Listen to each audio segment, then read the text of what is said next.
గురుగారు వరలక్ష్మి చేసేవారు పండితుల్ని పిలిపిచ్చి పూజ చేయించుకోవాలా? లేకపోతే మీమైనా అష్టోత్తరాలు ఇవన్నీ చదివి చేయొచ్చా అంటే ఏం చెప్తారండి? చాలా చక్కటి ప్రశ్న. ఎవరికైతే మె మంత్రములు స్పష్టంగా చదవడం వచ్చో, వాళ్ళు ఆ యొక్క అష్టోత్తరాలవి కొంచెం స్పష్టంగా చదువుకుని మాకు మేము చేసుకోగలం, చేసుకున్న అనుభవం ఉంది, చెయ్యగలం అనేటువంటి వారు ఇంటిలో వారికి వారు చేసుకోవడంలో దోషము లేదు. అయితే చాలామందికి అలా చేసుకోలేనటువంటి వారు ఎవరైనా పండితుడిని పిలిచి ఒక 1016 ఏదో పెట్టుకొని, లేదా వారి యొక్క ప్రాంతంలో ఉన్నటువంటి దాన్ని బట్టి అలా పండితుడిని పిలిచి చేయించుకోవడం, అతనికి దక్షిణ ఇచ్చి పంపడం చాలా ఉత్తమం. అందులో అది చాలా మంచిది. అలా లేదు, నాకు అలవాటు ఉన్నది, నేను చేసుకోగలనని సాంప్రదాయంగా వాళ్ళు చేసుకునేటువంటి వాళ్ళు చేసుకోవడంలో ఎక్కడా దోషం కాదు, చాలా మంచిది.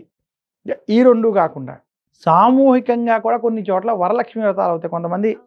కొంతమంది పండితులకి అంత డబ్బులు ఇచ్చి తెచ్చుకోలేనటువంటి వాళ్ళు ఉంటారు. వాళ్ళు చేసుకోవడానికి ఇబ్బంది పడేటువంటి వాళ్ళు ఉన్నప్పుడు వారు ఆ సామూహికంగా జరిగేటువంటి చోటకి వెళ్ళి కూడా చేసుకుని ఆ లక్ష్మీదేవి యొక్క అనుగ్రహం పొందవచ్చు. కానీ యథార్థంగా వరలక్ష్మి వ్రతం జాగ్రత్తగా ఇంటిలో కూర్చుని చేసుకునేది కాబట్టి అలా చదువుకుని చేసుకోవడం వల్ల శుభ ఫలితాలు కలిగితే ఇబ్బంది లేదు. ఇక్కడ భక్తి ప్రాధాన్యం, అమ్మవారి మీద ఉన్నటువంటి నమ్మకం, భక్తి చాలా ముఖ్యం.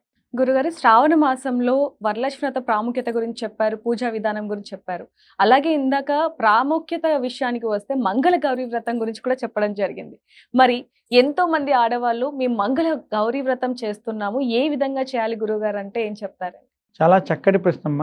మనకి మహాభారతంలో అసలు మంగళ గౌరీ వ్రతం గురించి మహాభారత కథ ద్వారా మనకు తెలుస్తుంది. అరణ్యవాసంలో ఉన్నటువంటి పాండవులు, ముఖ్యంగా ధర్మరాజు, శ్రీకృష్ణుడు ద్వారా అనేక కథలు, అనేక పురాణ కథలు, విషయాలు తెలుసుకోవడం జరుగుతుంది. అంటే ముఖ్యంగా ఏకాదశి వ్రత మహత్యాలు, అనంత పద్మనాభ వ్రతం, ఇలా అనేక విషయాలు శ్రీకృష్ణుని అడిగి తెలుసుకోవడం జరుగుతుంది.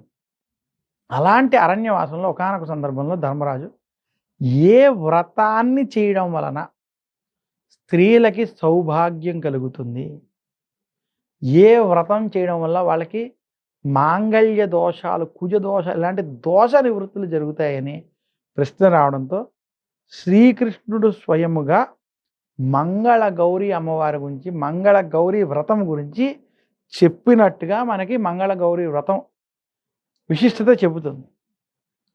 అలా చెప్పి ద్రౌపది, ధర్మరాజు, పాండవులు ఈ వ్రతాన్ని ఆచరించినట్టుగా, వారి యొక్క కష్టాల నుండి బయటపడినట్టుగా చెప్తారు.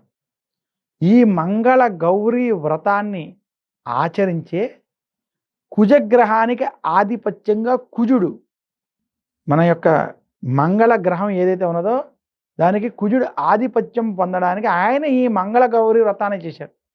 చాలామంది వరలక్ష్మి వ్రతం, మంగళ గౌరీ వ్రతం కేవలం ఆడవాళ్లే చేయాలనే అపోహలతో ఉంటారు. అవును గురుగారు. యథార్థంగా ఈ వ్రతం ఆడవాళ్ళు చేయడం ఇంటికి మంచిది, దాంట్లో సందేహం. కానీ ఏ వ్రతమైనా భార్యాభర్త కలిసి చేయడం చాలా విశేషమైనటువంటి శుభ ఫలితాలు ఇస్తాయి. మంగళ గౌరీ వ్రతమైనా వరలక్ష్మి వ్రతమైనా కలిసి ఆచరించుకోవడం ఉత్తమం. పిల్లలతో కలిసి చేసుకుంటే అది మంచిది. నేటి వృత్తి ఉద్యోగ పరంగా కనుక అలా కుదరని పక్షంలో కనీసం స్త్రీలు ఆచరించడం చేత సత్ఫలితాలు పొందగలరు. అలాగ కుజుడు ఆధిపత్యాన్ని పొందడం కూడా ఈ వ్రత మహిమలో భాగంగా చెప్తారు. అలా ఈ మంగళ గౌరీ వ్రతాన్ని శ్రావణ మాసంలో మంగళవారాలు కుజుడు ఆచరించాడు అని స్పష్టంగా అక్కడి నుంచి ఈ మంగళ గౌరీ వ్రతం మనకి లోకంలోకి అందుబాటులోకి వచ్చిందని కూడా ఈ వ్రత మహిమలో భాగంగా చెప్తారు. అయితే మంగళ గౌరీ వ్రతాన్ని ఆచరించిన స్త్రీలకి యథార్థంగా మన పెద్దలు కూడా కొన్ని విషయాలని చాలా నిగూఢంగా ఆలోచించేశారు. ఏ స్త్రీ అయితే మంగళ గౌరీ వ్రతం ఆచరిస్తుంది అంటే, జ్యోతిష్ శాస్త్రం ఏం చెప్తుందంటే, కుజదోషం ఉన్న వాళ్ళకి భార్యాభర్తల మధ్య గొడవలు, విడిపోయే సమస్యలు, లేదా ఒకళ్ళ చోట ఉండడం, మూర్ఖత్వం, ఇవన్నీ కుజదోషం బాధలు ఎక్కువ ఉంటాయి. చాలామంది కుజదోషం ఉన్నవాళ్ళు నేను ఈ కుజ శాంతి చేసుకోవాలి, సుబ్రహ్మణ్య ఆలయాలకు వెళ్ళాలి, సుబ్రహ్మణ్య అభిషేకం, ఇన్ని ఆలోచిస్తారు. మన పెద్దలు ఇవన్నీ మీరు ఏదైనా చేసుకోండి, చేసుకోకపోండి, పెళ్ళైన వెంటనే భార్యాభర్తలు 5 ఏళ్ళు కలిసి ఉండడం కష్టం. 5 ఏళ్ళు కలిసి ఉండాలంటే వీళ్ళు 5 ఏళ్లని ఆ దోష నివృత్తి జరగడానికి ఏం చేయాలనేటువంటి ఆలోచనతో ప్రతి స్త్రీకి కనీసం 5 ఏళ్ళు మంగళగౌరి వ్రతం చేసేటువంటి ఆచారాన్ని పెట్టారు.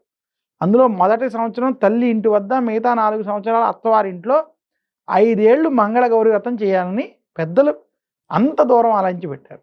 కానీ జ్యోతిష్ శాస్త్రం మీద ఉన్నటువంటి అవగాహనతో ఈ ప్రతి స్త్రీ వారికి అవకాశం ఉన్నప్పుడు ఈ 5 ఏళ్లే కాదు, వాళ్ళు 10 ఏళ్ళైనా 15 ఎప్పుడైనా ఎవరైనా మంగళగౌరి వ్రతాన్ని చేసుకుంటే మీకు మాంగళ్య బలం ఉండడం, భర్తతో ఆయురారోగ్య ఐశ్వర్యాలతో అన్యోన్యంగా ఉండడం, గొడవలు లేకపోతే కుజదోష నివారణ మంగళగౌరి వ్రతం వలన జరుగుతుంది.